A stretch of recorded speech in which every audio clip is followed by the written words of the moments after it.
see wetin happen today oh. Today for Sangotedo for Aja. Today, this morning, the 21st of March 2026. So it happened early this morning around 4, 5, 6 going towards 7 a.m. this morning.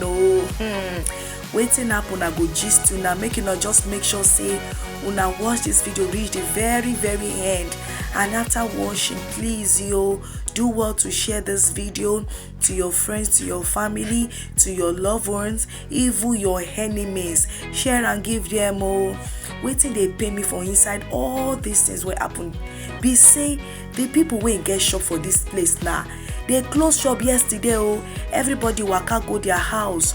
They go just wake up this morning go shop, come see say their shops don burn. No be juju be that. But anyway guys, make una welcome to another sad video, because this one will be exciting video again. Now early hours of this morning, you get one particular tanker when they park for road, because filling station no dey far from these two places.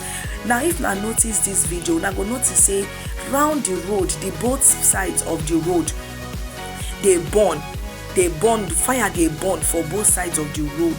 Now tipper go eat tanker whether that tipper dey sleep or the driver dey sleep or no sleep, only God know. The tipper go carry head go eat the tanker when dey for road there.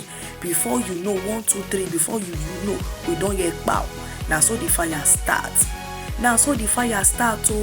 E don start so tey e come dey enter from shop to building. Now so people from left and right start to dey call firefighters no quickly come. They no quickly show face. Now if you now see this place now, see the shops, see people cars when they park for outside, people companies, all these ones don't know wetin dey happen for here. They go wake up this morning now, say make them come office, they go see another story, say story don't change. But anyways, after the calling, the fighting, firefighters come carry a body come. People for there come they talk say, she na only one firefighter come, but at least they don't see one. Nigerians, make una dey very careful. Fire things just happen here and there, but thank God for now, nobody injured, but now properties wey burn, na dey pain me. Anyways, do well to share this video, subscribe to my YouTube channel, follow me. Oh yeah, move. What's that?